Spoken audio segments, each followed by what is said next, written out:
अर्जुन ने कहा, हे भगवान, अब आप अधिक मास की शुक्ल पक्ष की एकादशी के विषय में बताएं। उसका नाम क्या है तथा व्रत की विधि क्या है? इसमें किस देवता की पूजा की जाती है और इसके व्रत से क्या फल मिलता है? श्री कृष्ण बोले, हे पार्थ, अधिक मास की एकादशी अनेक पुण्यों को देने वाली है।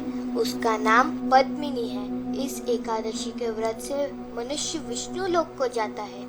यह अनेक पापों को नष्ट करने वाली तथा मुक्ति और भक्ति प्रदान करने वाली है। इसके फल व गुणों को ध्यान पूर्वक सुनो। दशमी के दिन व्रत शुरू करना चाहिए। एकादशी के दिन प्रातः नित्य क्रिया से निवृत्त होकर पुण्य क्षेत्र में स्नान करने चले जाना चाहिए। उस समय गोबर, मृतिका, तिल, कुश तथा आंवले के चूर्ण से विधि पूर्वक स्नान करना चाहिए। स्नान करने से पहले शरीर में मिट्टी लगाते हुए उसी से प्रार्थना करनी चाहिए। हे मृतिके, मैं तुमको नमस्कार करता हूँ। तुम्हारे स्पर्श से मेरा शरीर पवित्र हो।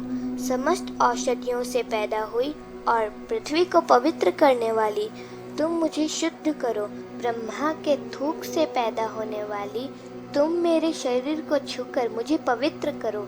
हे शंख चक्र गदाधारी देवों के देव जगन्नाथ, आप मुझे स्नान के लिए आज्ञा दीजिए। इसके उपरांत वरुण मंत्र को जप कर पवित्र तीर्थों के अभाव में उनका स्मरण करते हुए किसी तालाब में स्नान करना चाहिए। स्नान करने के पश्चात स्वच्छ और सुंदर वस्त्र धारण करके संध्या तर्पण करके मंदिर में जाकर भगवान की धूप, दीप, नैवेद्य, पुष्प, केसर आदि से पूजा करनी चाहिए। उसके उपरांत भगवान के सम्मुख नृत्य गान आदि करें। भक्त जनों के साथ भगवान के सामने पुराण की कथा सुननी चाहिए। अधिक मास की शुक्ल पक्ष की पद्मिनी एकादशी का व्रत निर्जल करना चाहिए। यदि मनुष्य में निर्जल रहने की शक्ति न हो तो उसे जल, पान या अल्पाहार से व्रत करना चाहिए। रात्रि में जागरण करके नाच और गान करके भगवान का स्मरण करते रहना चाहिए। प्रतिपहर मनुष्य को भगवान या महादेव जी की पूजा करनी चाहिए। पहले पहर में भगवान को नारियल, दूसरे में बिल्व फल, तीसरे में सीताफल और चौथे में सुपारी, नारंगी अर्पण करना चाहिए। इससे पहले पहर में अग्निहोम का, दूसरे में वाजपेय यज्ञ का, तीसरे में अश्वमेध यज्ञ का और चौथे में राजसूय यज्ञ का फल मिलता है। इस व्रत से बढ़कर संसार में कोई यज्ञ, तप, दान या पुण्य नहीं है। एकादशी का व्रत करने वाले मनुष्य को समस्त तीर्थों और यज्ञों का फल मिल जाता है। इस तरह से सूर्योदय तक जागरण करना चाहिए और स्नान करके ब्राह्मणों को भोजन कराना चाहिए। इस प्रकार जो मनुष्य विधि पूर्वक भगवान की पूजा तथा व्रत करते हैं उनका जन्म सफल होता है और वे इस लोक में अनेक सुखों को भोगकर अंत में भगवान विष्णु के परम धाम को जाते हैं। हे पार्थ, मैंने तुम्हें एकादशी के व्रत का पूरा विधान बता दिया। अब जो पद्मिनी एकादशी का भक्ति पूर्वक व्रत कर चुके हैं उनकी कथा कहता हूँ, ध्यान पूर्वक सुनो। यह सुंदर कथा पुलत्स्य जी ने नारद जी से कही थी। एक समय कार्तवीर्य ने रावण को अपने बंदी गृह में बंद कर लिया। उसे मुनि पुलस्त्य जी ने कार्तवीर्य से विनय करके छुड़ाया। इस घटना को सुनकर नारद जी ने पुलत्स्य जी से पूछा, हे महाराज, उस मायावी रावण को जिसने समस्त देवताओं सहित इंद्र को जीत लिया, कार्तवीर्य ने किस प्रकार जीता, सो आप मुझे समझाइए। इस पर पुलत्स्य जी बोले, हे नारद जी, पहले कृतवीर्य नामक एक राजा राज्य करता था। उस राजा को 100 स्त्रियां थी। उसमें से किसी को भी राज्यभार संभालने वाला योग्य पुत्र नहीं था। तब राजा ने आदर पूर्वक पंडितों को बुलवाया और पुत्र की प्राप्ति के लिए यज्ञ किए, परंतु सब असफल रहे। जिस प्रकार दुखी मनुष्य को भोग निरस मालूम पड़ते हैं, उसी प्रकार उसको अपना राज्य पुत्र बिना दुखमय प्रतीत होता था।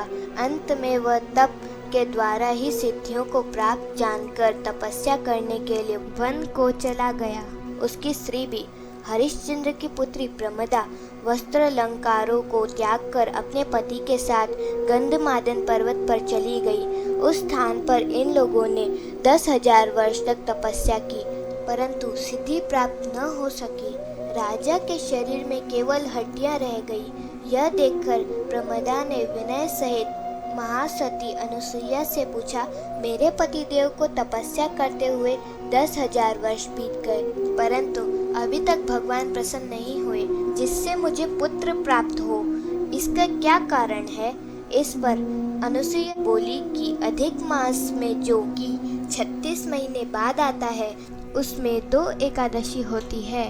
इसमें शुक्ल पक्ष की एकादशी का नाम पद्मिनी और कृष्ण पक्ष की एकादशी का नाम परमा है। उसके व्रत और जागरण करने से भगवान तुम्हें अवश्य ही पुत्र देंगे। इसके पश्चात अनसुईया जी ने व्रत की विधि बतलाई। रानी ने अनसुईया की बतलाई विधि के अनुसार एकादशी का व्रत और रात्रि में जागरण किया। इससे भगवान विष्णु उस पर बहुत प्रसन्न हुए और वरदान मांगने के लिए कहा। रानी ने कहा, आप यह वरदान मेरे पति को दीजिए। प्रमदा का वचन सुनकर भगवान विष्णु बोले, हे प्रमदे, मल मास मुझे बहुत प्रिय है, उसमें भी एकादशी तिथि मुझे सबसे अधिक प्रिय है। इस एकादशी का व्रत तथा रात्रि जागरण तुमने विधि पूर्वक किया, इसलिए मैं तुम पर अत्यंत प्रसन्न हूँ। इतना कहकर भगवान विष्णु राजा से बोले, हे राजेंद्र, तुम अपनी इच्छा के अनुसार वर मांगो, क्योंकि तुम्हारी स्त्री ने मुझको प्रसन्न किया है। भगवान की मधुर वाणी सुनकर राजा बोला, हे भगवान, आप मुझे सबसे श्रेष्ठ, सबके द्वारा पूजित तथा आपके अतिरिक्त देव, दानव, मनुष्य आदि से अजय उत्तम पुत्र दीजिए। भगवान तथास्तु कहकर अंतर्धान हो गए। उसके बाद वे दोनों अपने राज्य को वापस आ गए। उन्हीं के यहाँ कार्तवीर्य उत्पन्न हुए थे। वे भगवान के अतिरिक्त सबसे अजय थे। इन्होंने रावण को जीत लिया था। यह सब पद्मिनी के व्रत का प्रभाव था। इतना कहकर पुलत्स्य जी वहाँ से चले गए।